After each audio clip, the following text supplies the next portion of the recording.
நாங்க T20ல தான்ப்பா எலி மாரி இருப்போம். ஓடிஐல சும்மா புலி மாரி இருப்போம். இப்படி வந்து நம்ம இந்தியன் டீம் மாஸா சொல்ற மாரி தான், இன்னைக்கு மேட்ச்ல இங்கிலாந்த அசால்ட்டா வந்து வீழ்த்திட்டாங்க. இன்னைக்கு இந்தியாவுக்கும், இங்கிலாந்துக்கும் நடந்த ஓடிஐ மேட்ச்ல இங்கிலாந்து ஃபர்ஸ்ட் பேட்டிங் பண்ணி வெறும் 258 ரன்னுக்கே ஆல் அவுட் ஆயிட்டாங்க.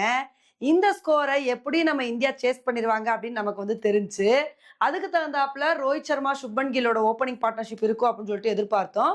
ஆனா ரோஹித் சர்மா வந்து பாத்தீங்கன்னா, இன்னைக்கு கொஞ்சம் வேகமாவே சாம் கரனோட பால்ல வந்து அவுட் ஆயிட்டாரு. அவர் தான் அவுட் ஆனார்ன்னு பார்த்தா, அடுத்த ஓவர்ல விராட் கோலி ஜோஃப்ரா ஆர்ச்சரோட பால்ல வந்து அவுட் ஆயிட்டாருங்க. அப்புறம் சுப்மன் கில் நல்ல ஒரு இன்னிங்ஸ குடுத்து 80 ரன் வந்து எடுத்தாரு. ஆனா அவரும் ரிட்டயர்ட் ஆயிட்டாரு. ஸ்ரேயஸ் ஐயர் ஒரு கட்டத்துல வந்து ரன் அவுட் ஆயிட்டாரு.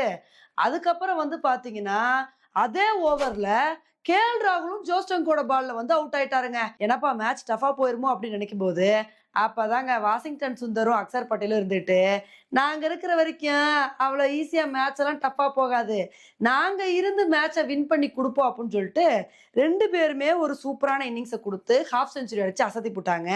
இவங்களோட கான்ட்ரிபியூஷன்னால இந்தியா இந்த மேட்ச 46வது ஓவர்லயே 6 விக்கெட் வித்தியாசத்துல ரொம்ப கம்ஃபர்டபுளா வந்து வின் பண்ணிட்டோம். இப்ப இந்த மேட்ச நம்ம வின் பண்ணது மூலமா இங்கிலாந்துக்கு எதிரான ஓடிஐ சீரிஸ வெற்றியோட தொடங்கியிருக்கோம். உண்மையிலே இது தேவையான வெற்றி அப்படின்னு தாங்க வந்து சொல்லணும்.